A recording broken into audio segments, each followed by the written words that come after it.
So we've got Dark here in the bottom left, in the red, Classic in the opposite corner over here in the top right. We do have some new maps in the work here as well. This one's Polypoid, so we got a couple new ones. Polypoid and Retro are the two maps that we have here added in, so they'll be replacing some of the StarCraft 2 maps that we were doing. So now we've got Even Split. We also still have Fighting Spear in there as well. So we've got a couple more new Brood War maps to throw in here. So it'll be kind of cool to see if this ends up having a huge impact on any of the matchups here. So, we've brought this up in previous matches for Tasteless Time Warp, but I do want to point this out.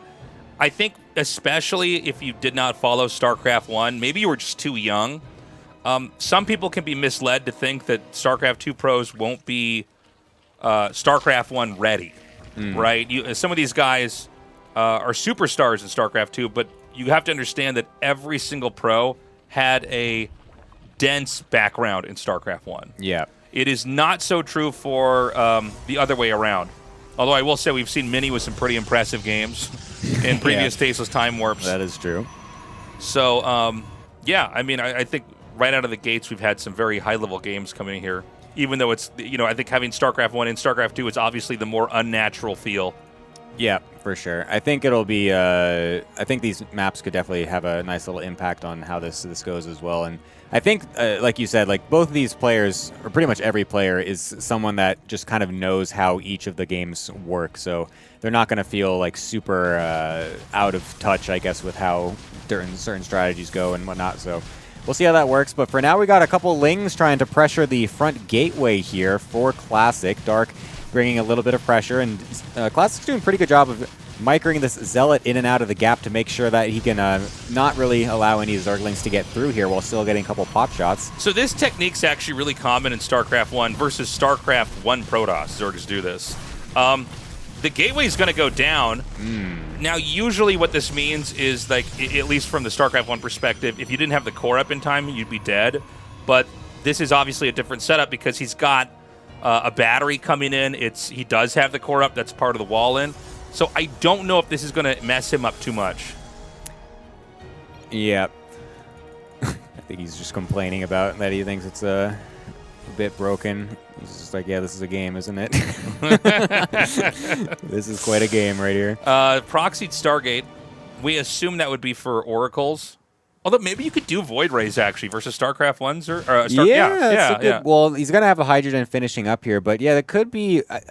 Hydras, do they have the light tag in Brood War? I'm not sure. They're light. They are. Yeah. So then Oracles would still be doing bonus damage for them, so that might still be decent to go for some Oracles. But I think the position of this is screaming more Oracle. But yeah, I know. I'm kind of curious what a Void Ray could do against the Brood War Zerg without Queens and stuff like that.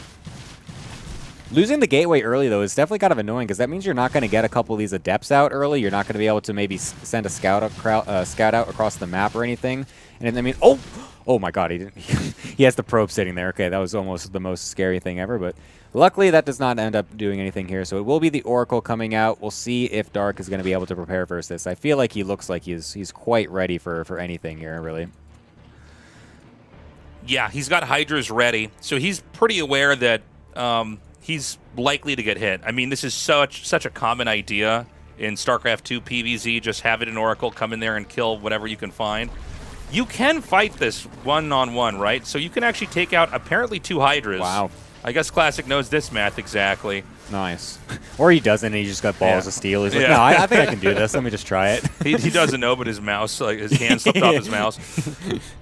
So he's already gotten 5 drones. I think an Adept found its way over to the third base or something as well, is what got a couple of those extra ones. Yes, that is correct.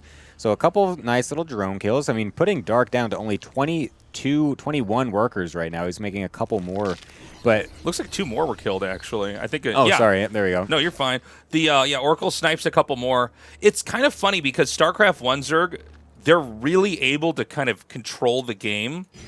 Once they just get enough drones, they can move around the map very freely. It does feel like StarCraft 2 Zerg, StarCraft 1 Zerg versus StarCraft 2 Protoss is a little bit harder to deal with. like they can both harass you, and then they're able to move out with a pretty threatening army. And you know, StarCraft 1 Zerg obviously develops differently. You don't have the queens, you don't have the larva injects. Larva does come out of the StarCraft 1 hatchery pretty fast. But it does seem like right now the Protoss is in a comfortable position. Every time I think of this matchup, I'm always thinking back to watching MC beat Jadong. Yeah. You know, that one is always living rent-free in my brain. Yeah. Ooh, kind of sick Oracle micro there, getting another little tag on the Hydra before having to run away. But Dark's going all in. Looks like he's just going to send it. He's going to make a ton of Hydras here, just ignoring any of the worker damage that he's taken. He's going to try to full send it over to kill this third base and potentially even win the game. But we do have glaives coming here for Classic behind this. And so if these glaives get activated on these Adepts, I feel like these Hydras might start to get shredded here. But we'll see what this matchup really looks like here. Is he getting full surround here by the Hydras on these shades, as the Adepts, as they're going to have to shade across and get out of there. Yeah, I think the Protoss might have tried to expand a little bit too soon. Oracles, obviously, they need to get energy in order to fight. So if the Protoss is going to win here, it's going to have to do with the Adepts. It does look like he's got enough.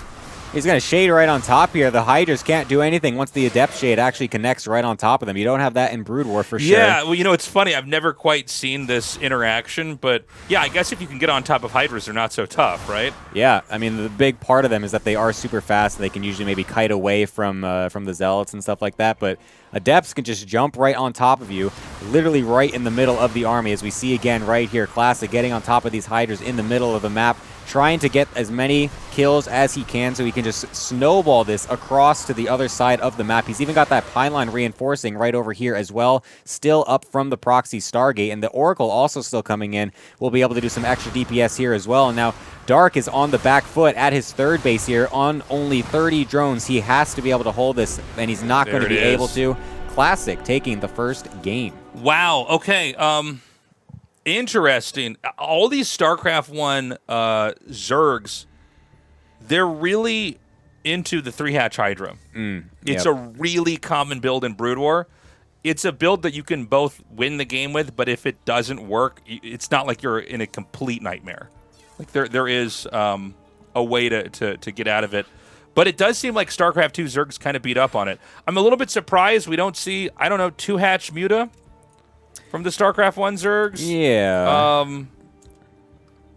I think the thing that's interesting here is that Oracles just seem, no matter what, ridiculously good in versus Brood War Zerg. Because you don't have Queens, you don't have easy access to Spores.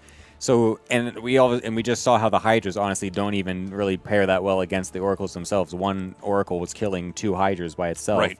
So if you have 2 together, then that's, you know, you need to really make sure you have a lot of Hydras in every single mineral line. So it's really difficult to actually get a reasonable defense setup against just any proxy Oracle play. So I feel like we got to start, as a Zerg, maybe starting to scout around as much as possible with the early lings to make sure there's no proxy Stargate. But even then, it could just be in the main base, and then you still have to deal with that. Well, a lot of these maps, you can hide stuff almost anywhere. It's also true. So it's pretty punishing.